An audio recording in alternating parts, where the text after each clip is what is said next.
Hai sahabat Dinara semuanya, kita ketemu lagi nih. Assalamualaikum warahmatullahi wabarakatuh. Di episode kali ini kakak akan membawakan cerita yang pastinya tidak kalah seru dari cerita-cerita yang kemarin. Cerita yang kakak bawakan kali ini dengan judul Nyai Roro Kuning. Aduh, gimana nih ceritanya? Pasti pada penasaran ya. Makanya tonton sampai selesai dan dukung channel kami dengan cara menekan tombol subscribe supaya kami lebih bersemangat lagi menyuguhkan cerita-cerita yang lebih menarik pastinya, dan bunyikan tombol loncengnya agar tidak ketinggalan dengan cerita-cerita kami selanjutnya. Nah, cerita kali ini mengisahkan tentang wanita parubaya yang selalu mengenakan kebaya dan kerudung yang berwarna kuning. Dialah sosok penunggu rumpunan bambu yang ada di bantaran Sungai Brantas. Konon ceritanya, si wanita ini kalau menampakkan diri, setelahnya pasti ada fenomena yang aneh. Nah, apakah fenomena itu? Simak ya ceritanya. Makanya pantengin terus channel kami Dinara Story, drawing, ilustrasi, dan narasi. Dikisahkan pada zaman dahulu ada serumpunan bambu kuning yang ada di tepian Sungai Brantas. Pada awalnya, serumpunan bambu kuning tersebut tidak ditanam manusia. Di situ hanya sebuah bantaran biasa. Ada bambu di sebelahnya, namun bukan bambu kuning, melainkan bambu ori. Tahu-tahu di sekitar bantaran sungai tersebut, dengan sulit dinalar oleh akal manusia, tumbuhlah bambu kuning yang pertumbuhannya sangat cepat dan amat sangat subur sekali dalam waktu yang relatif singkat. Berbeda dengan pertumbuhan bambu-bambu pada umumnya.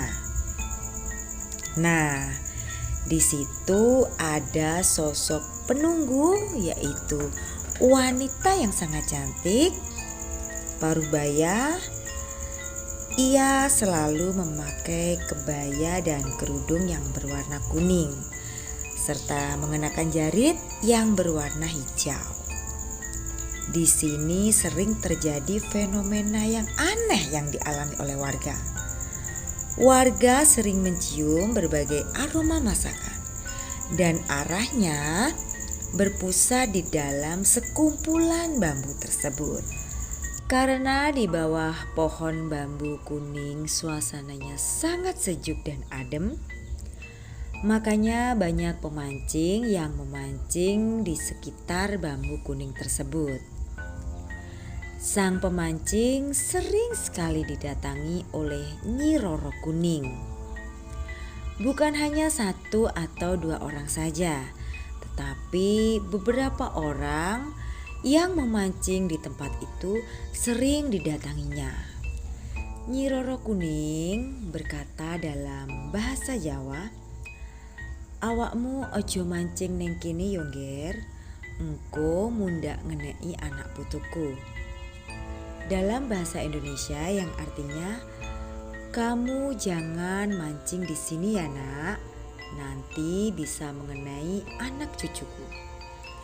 Begitu pesan dari Nyi Roro Kuning kepada para pemancing. Saat pemancing itu menjawab iya dan menengok ke arah suara, Nyi Roro Kuning sudah menghilang. Sungai Brantas sering sekali meluap. Daerah tersebut sering sekali dilanda banjir. Oleh karena itu, pemerintah berupaya mencegah terjadinya luapan Sungai Berantas tersebut. Pemerintah menggunakan cara yaitu membuat tangkis agar air Sungai Berantas tidak meluber. Ironisnya, sekumpulan bambu kuning itu terkena proyek pembuatan tangkis oleh pemerintah. Setelah semua peralatan disiapkan, dari mulai pemotongan, pengukuran, dan merancang segala macam, di siang harinya bahwa sudah deal besok pagi tepat, serumpunan bambu kuning tersebut siap untuk dipotong. Dan para pekerja proyek sibuk mempersiapkan untuk pemotongan di esok harinya.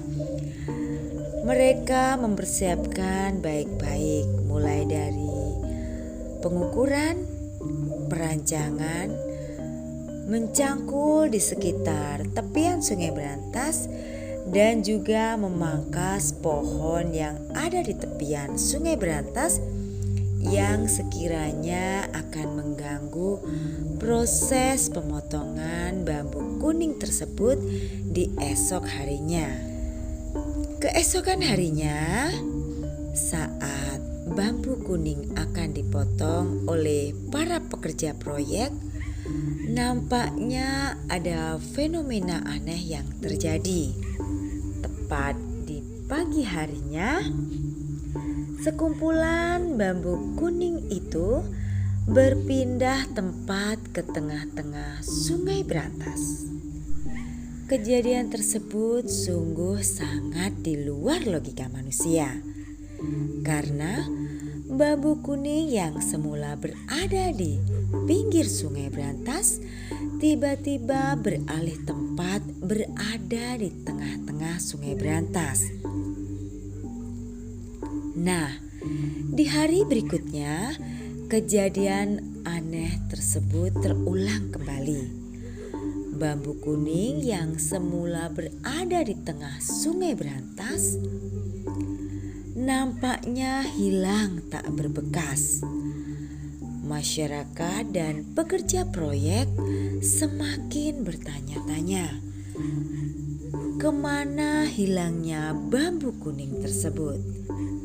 Pertanyaan tersebut sampai sekarang belum menemukan jawaban yang tepat. Akhirnya proyek pemerintah untuk pembuatan tangkis dapat berjalan dengan lancar. Kejadian aneh kembali terjadi. Bekas bambu kuning yang berada di tepian Sungai Berantas, di dalamnya sering terlihat 2 ekor lele putih. Dan setiap penampakan 2 ekor lele putih tersebut, para warga meyakini bahwa Sungai Berantas akan meluap.